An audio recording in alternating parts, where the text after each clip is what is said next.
Hi, it's Donna from Simple Online Solutions, and I have with me today Mark Burrows.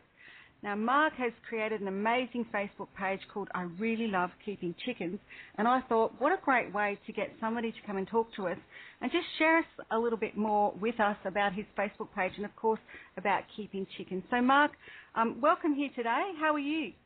Very well, thanks, Donna. Very well.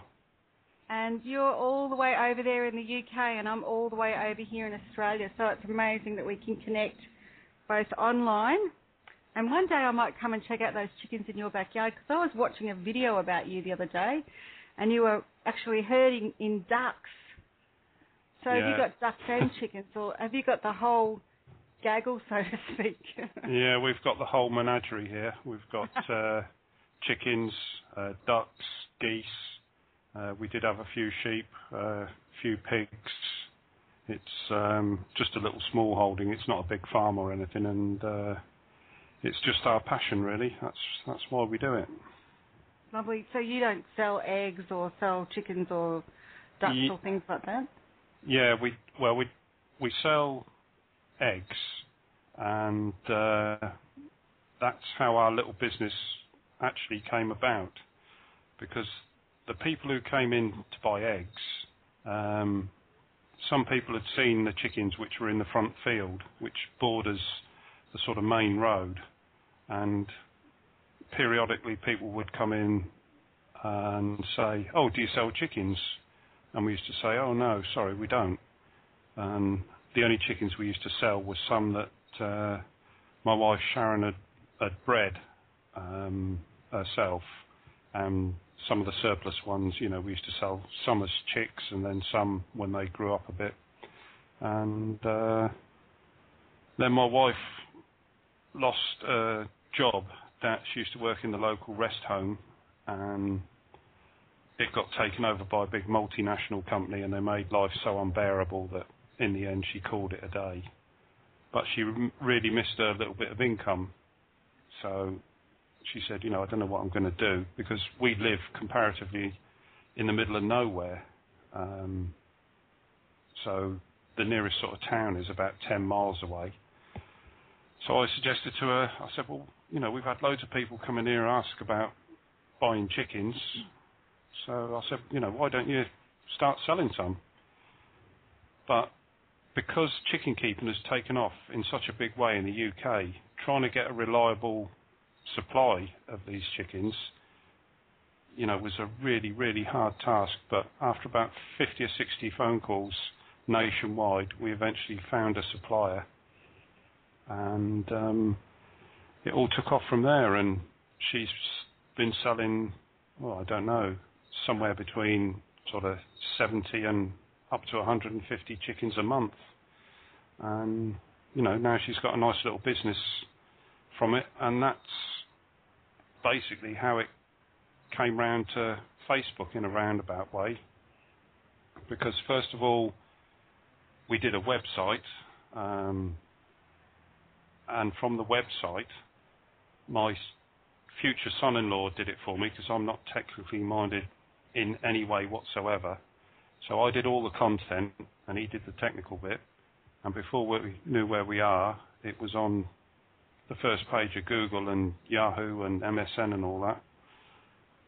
And the inquiries just flooded in, and the business really sort of started taking off.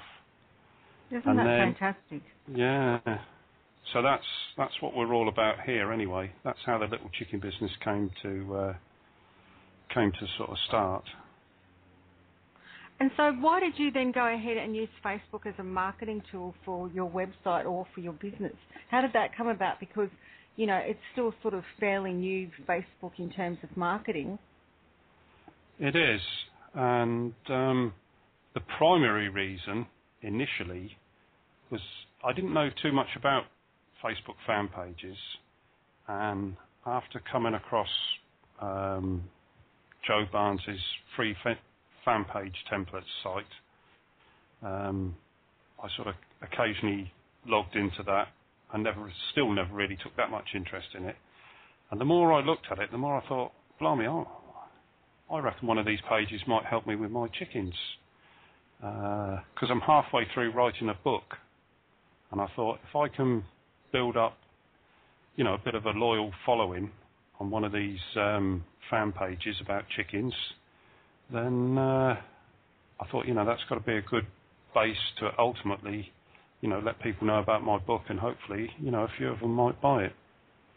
But also, the other reason was I looked around and there wasn't really that many other pages on keeping chickens, and the few that were out there, there wasn't an awful lot going on, and they didn't have that many fans on them. So I thought, if I can create a page and start getting people to it, it's ultimately going to help, improve our chicken business. Absolutely. Which it has in a very small way. I mean, the page has only been going, about 5 weeks now, 6 weeks, and already by posting various links and references to our business, it's started to generate inquiries, and now people who've bought chickens from us are now posting their pictures of the chickens they bought from us, which is another reference. So that was the reason to A, improve the chicken sales, but B, ultimately as a sort of marketing tool, once you get a list and a loyal following and you tell them, oh, I've just created my new book on, keeping chickens in the back garden, you can go and check it out here. And having built a loyal following, I'm sure some of them would, ultimately go on and buy it. So, Mark, when you started this page, did you actually have a list of people, or did you start it afresh and invited your friends to get the first 25, or how did you go about that? Well, actually, I have got a list. I've got a list that I built from our Chickens for Sale proper website of about 150 odd, but I haven't actually told. It's incredible, isn't it? It was only the other day I said to my wife, I said, do you know what? I said, we've been going, about getting all these fans and everything and trying to do all these various methods of getting them. I said, I haven't even emailed my list yet. So that is something I've got to do. I've got 150 people who've already subscribed and are obviously interested in chickens because they've come from my Chickens for Sale website. So what better people to invite to my page? But I totally, never even gave that a thought when I started. I completely forgot all about it. But no, initially, after I put the page together, the very first thing I did was to invite all the friends, on my list. Well, I say not on my list, but my normal friends on my Facebook, personal profile page. How many people did you have on your personal profile to start with? I think I've got about 150, 140, something like that. It's not a huge, great amount, but quite a lot of them I've known for a number of years, and some I've known who've requested to be friends since I've taken part in, on Joe's wall in the discussions and everything, and some of the other videos and stuff I've done. I've had lots of friends requests, from them. I can't remember how many I've got now. I think it's about 170, 180. Still not a great deal. But I didn't just send a mass email or mass notification out to all the friends together. I tried to personalise it. And so to a lot of my, what I would call personal friends, people I've known for, quite a number of years, who are actual, not just Facebook friends, they are my actual friends. I wrote something like, hi, whatever their name is. I've just created my new Facebook fan page on keeping chickens, and you'd be doing me a huge favour if you would go to the page and like it for me, because initially I was trying to get the 25 likes, And so when I put, you'd be doing me a huge favour if you could go and visit the page and like it for me. And if you do this, I'll keep you in my circle of trust. And I just tried, and then after I'd done my personal friends, I then went through the other friends one by one, and I tried to tailor the message. It took a long time, and obviously the more friends you've got, the longer it's going to take you. But I think by doing it that way, you will get a lot more people to actually visit your page and then ultimately, like it and become a fan of it. That's a great technique. I think a lot of people send out that, was invite friends, which is no longer a feature there, and a lot of people just don't do it, which is a shame because, you really want to engage your friends to help you start with it. So I think the method that you've discussed there is obviously a far better technique, and people feel obliged because you've contacted them personally. So that's a great idea. And Mark, what would you suggest was, a great technique to increase your fan base after you've got to your first 25 likes? Because you've got around about 1,000 people now, so you must be doing something right. What sort of things have you been doing, and what did you find was really, really good to increase your fan base? Well, just briefly before I answer that, I'd just like to, tell your listeners something that I read yesterday, and it was from a sort of friend of mine, another business chap who's very, very well known here in the UK. I mean, they make millions of pounds a year with their internet marketing business, and he is just dabbling in social media at the moment. And he said, before you get into this social media thing, and start your own fan page or, your own thing on Delicious or Twitter and all the other thousands of, social media stuff, he said, ask yourself the question, why are you starting to use social media to promote your business in the first place?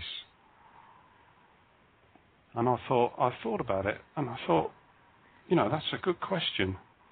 So for your listeners, what we were just talking about there when I was saying about, sending out personal invites to your friends one by one, as opposed to doing it en masse,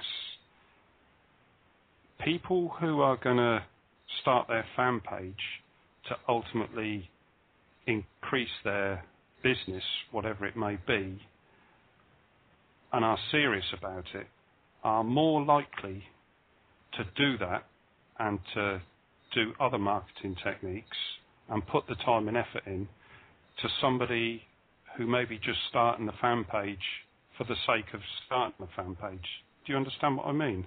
Yes. Somebody who thinks, oh, my friend's got a fan page. Oh, I think I'll start one on, how to look after farm animals. And, they don't give it too much thought, and they want one just because their friend's got one, or they want one because they think they have to have one, or they want one just because they think it might help their business, but they've got no real clear idea before they start it why it's going to help their business and why they're actually starting it in the first place. Because, and what my friend also said was, unless you can answer that question, you're completely wasting your time, really. But to move on to your question that you just asked me, I would say the number one source of traffic for me has come from taking part in other Facebook pages that are related to my niche in keeping chickens, and also community pages and other different online forums. By taking part in them, and so people see you and you're contributing to whatever that forum or page or community page might be about, Facebook groups I should say, and then you can start, putting in your link to your fan page. And I've had quite a significant number of people, come from those different sources, to my page. And also I've done some videos which have been slightly crazy, some of them, but it was quite fascinating to watch after I'd done the video about how many people then, well, I don't know for 100% certainty that they've all come from watching my video, but it was surprising to see a sort of significant spike in the number of likes that I received within that day or 2 days after I'd released, one of those videos. So that, YouTube and those videos is another, good. It has been a good source for me. So, Mark, what would you say was the best technique you used? Because, getting 1,000 people in 4 weeks is pretty substantial, and if you really only started with a handful of people, there's got to be sort of one thing that really attracted a lot of people. And I know that you've talked about, say, the video and the posting, and I know a lot of people are doing that, but they haven't achieved the same result. So is there one thing that you did that actually drove a substantial amount of people to your site? I don't think there's one particular thing. I think it's just a culmination of all the things put together, and you seem to get, a steady trickle of fans coming into the page. I think, unfortunately, I can't, give anybody who's listening, a miracle sort of how-to solution about how to get, hundreds and hundreds of fans to their page. It did take an awful lot of hard work. For those 4 weeks, up until I just about reached the 1,000 mark, I was sat down at my computer for, it used to drive my wife mad, but I was sat at my computer for sort of 4 or 5 hours, every night. Okay, so you've put substantial amount of work in each night to get that traffic there. So that's probably your secret then. I think that is the secret. I think the secret is taking action. I think a lot of people do their fan pages, tell all their friends, and then expect, loads of people to come to it. But it just, it's just not like that. There's not just one thing. I think you have to do, several techniques. I've had quite a few people come via other social media things. So I've never really been one for Twitter, and I didn't really understand it. Well, I still don't quite understand it, actually. But what I did was, it's a little bit difficult to explain, but because I'm not all that au fait with Twitter. But one thing that I did do, which has been bringing me a fair little bit of traffic, is when you go onto your Twitter page, what it was, there's a magazine in the UK. Magazines are a good source of traffic because most magazines have got their own website. So, and quite a few of them, especially in the chicken thing, have got various forums and things, which is where I got traffic from. But there's a magazine in the UK, and it's called Your Chickens. It's only been out for a few months, and it said they were on Twitter. So I thought, oh, I'll look them up on Twitter. So I brought them up, and then I clicked the thing to follow them, and then it said underneath, on the right-hand side of the screen, it said, you've just followed so-and-so, you might want to follow these. And there was a few other chickeny type, people there. And I thought, oh, that looks a good idea. So I clicked on them all to follow them. And then on the left-hand side, there's a great big long list of people.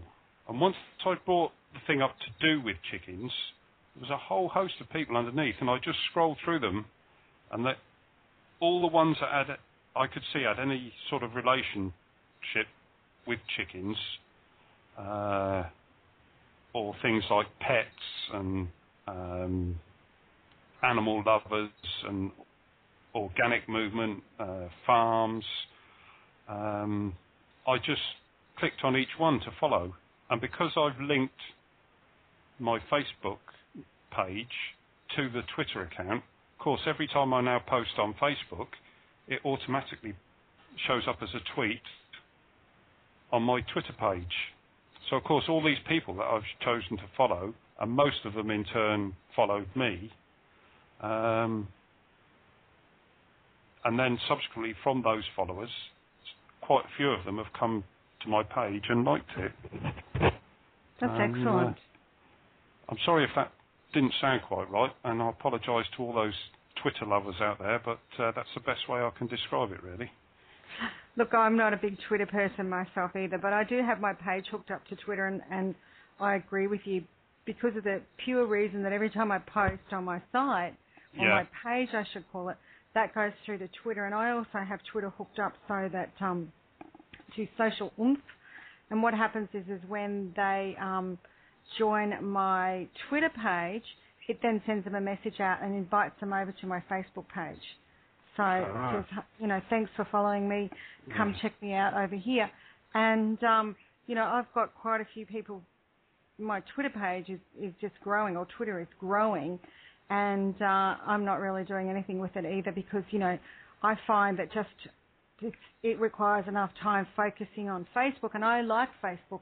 I like that social interaction. And that's why, I was very slow on the uptake to get onto Facebook as well. I rejected it for many years. But I really love it now because not only can you socialise with friends, but you're forming a business. So, look, I agree with you. It's a great technique, that one. So, Mark, look, just before we go, I was going to say to you, what's one tip that you'd share with the listeners? I would say one tip is obviously to take some action and don't just rely on one source to get your fans from. You need to try a whole multitude of, strategies, if you like. One tip, they're not all reliable. You'll have to use your own judgment, but one good tip, and one thing I still do now when I go through it, is I go to YouTube, and if you just type in promote your fan page, you'll get, literally hundreds of videos all giving you different techniques and strategies about how to get fans, to your fan page. Some of them are not so good, and some of them you think, oh, blimey, never thought of that one before. And, some of them are quite good. So that's a good tip, I think, is to, have a look at some other videos on YouTube, about promoting your fan page. There is some terrific ideas there, but just proceed with caution because they're not all good. Actually, YouTube's an excellent way to get content for your page, and I often have people say, "Look, I've got a site up or a page up, and I just don't know what to put on it." And I, say to them, "Look, there's just so many resources out there, and definitely YouTube is a great resource because you can usually find something within your own niche, or you can find something, as you say, about promoting pages, or you can then go through and use a free piece of software like Jing, which is a video product, and you can actually do a review of a product, or you can review somebody else's video and put that together. Do you know what I mean? So, using YouTube is a great source. I'll just give you readers another tip before we wrap it up, just while we're talking about YouTube. I would urge them quite strongly to start doing a few videos, even if they're not comfortable, sitting in front of the camera and talking about whatever it is they do, which is related to their page, like you said, you can use Jing or other bits of software where you can just make like a slideshow and then put it up on YouTube, because from those videos, you can drive an awful lot of people to your page. But one important thing is when you've done your video, in the boxes where you put the description, you need to put your Facebook page address before you start your description. So if I was going to write my description, I would put, HTTP, the commas and the forward slashes, www.facebook.com/I love keeping chickens. And then after that, there'd be a gap. And then I would put, this video is all about, how to stop, red mite in the chicken house. But by putting the Facebook address first, that is then going to be the first thing that they see. That's going to be, they'll see that on the video, or just, it'll be the first thing they see. So they'll automatically know the address. It'll be right in front of their eyes as soon as they start to play the video. Yeah, that's a great tip there, Mark. But also, there is a thing out there called Fiverr, which I'm sure a lot of your listeners are familiar with. But Fiverr, for me, and especially with keeping chickens, is, I'd never get the targeted traffic that I want from Fiverr. Yes, you get some people who would come to your page, but there certainly wouldn't be chicken lovers. Very, very doubtful.